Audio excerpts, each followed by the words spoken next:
सावन में किसी भी दिन 5 वृक्षों में बांधें कलावा। तो लाल कलावा तुलसी जी में बांधेंगे तो जीवन में कभी विपत्ति नहीं आएगी। तुलसी की जड़ों में यदि आप कलावा बांधते हैं तो जिंदगी में कभी भी आपको विपत्ति का सामना नहीं करना पड़ेगा, ऐसे इसकी महिमा है। पूजा करते समय देवताओं को आप कलावा बांधोगे तो मूर्तियां खंडित नहीं होंगी। हम लोग पूजा करते हैं अपने प्रभु की, उनको स्नान आदि कराते हैं तो उनको कलावा बांधते हैं। ये एक रक्षा सूत्र है, इसकी बड़ी महिमा है। पूजा में देवताओं को कलावा बांधोगे तो मूर्तियां खंडित नहीं होंगी और अपना कोई अंग निष्क्रिय नहीं होगा। सीधी सी बात यह है कि पैरालिसिस जैसी भयंकर बीमारियां नहीं बढ़ेंगी। और यदि आप पीपल में कलावा बांधते हैं तो पितृ बाधाएं समाप्त हो जाती हैं। भूत प्रेत कहाँ रहते हैं? यदि आपके घर के आसपास पीपल का वृक्ष है तो उसकी पूजा करना ना चूकें।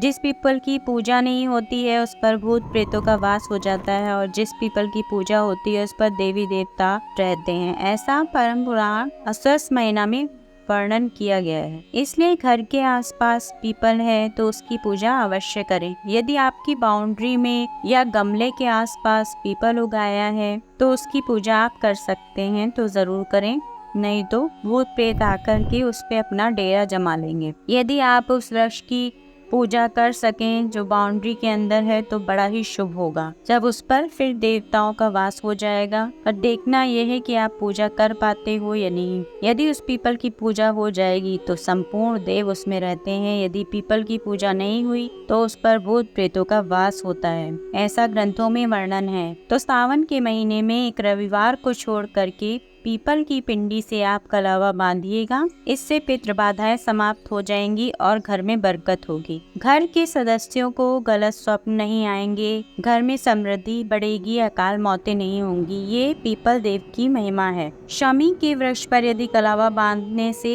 राहु और केतु की दशा समाप्त हो जाएगी, परेशान नहीं करते हैं। शमी के वृक्ष के तने में यदि कलावा बांधा जाए तो राहु और केतु का जो प्रकोप होता है वो शांत होता है। राहु क्या करता है? राहु धन का नाश करता है और केतु एक्सीडेंट करा देता है, दुर्घटना, यहाँ तक कि प्राण भी ले लेता है केतु। तो कितनी सुंदर बात कही गई है कि आप शमी के पेड़ के तने पर कलावा बांधेंगे तो एक तो धन की कमी नहीं होगी, धन का नाश नहीं होगा, एक्सीडेंट नहीं होंगे, दुर्घटना से आप बचे रहेंगे। ये सीधे से समाधान है और सावन के माह में बड़े ही प्रभावी भी होते हैं। बहुत लोग चलते चलते गिर जाते हैं या खड़े खड़े गिर जाते हैं, बाजू टूट गई है, पाँव में फ्रैक्चर हो गया है। ऐसी दुर्घटनाओं से बचने के लिए आपको शमी का पत्ता यदि महादेव पर आप चढ़ाते हो तो एक्सीडेंट से बच जाते हो और शमी का पत्ता गणेश जी पर चढ़ाते हो तो धनवान हो जाते हो। ये शमी की महिमा है। कर्ज मुक्त हो जाता है गणेश के ऊपर शमी का पत्ता चढ़ाने से।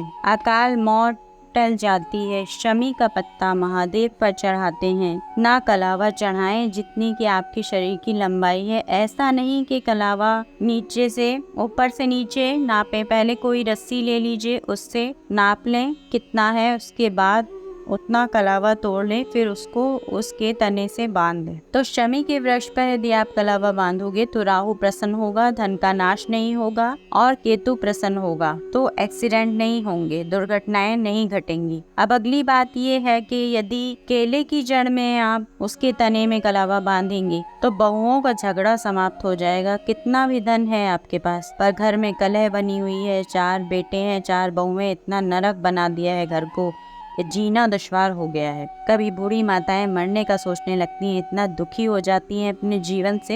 एकाएक बहुओं का तो मुंह फूला ही रहता है गुब्बारे के जैसा। वहीं तुम्हारी खास है, हम तो जैसे बाजार से खरीद के लाए गए हैं। बड़ा मुश्किल होता है घर में चारों बहुओं को प्रसन्न रखना। तो केले की जड़ में आप कलावा बांधें। आजमाइए कि इन पेड़ों की जड़ों में अगर आप कलावा बांधते हैं तो आपके जीवन में कौन सी आपकी परिस्थितियां बेटर हो जाती हैं। तो करके देखिए। मिलते हैं नेक्स्ट वीडियो में, तब तक के लिए हर हर महादेव।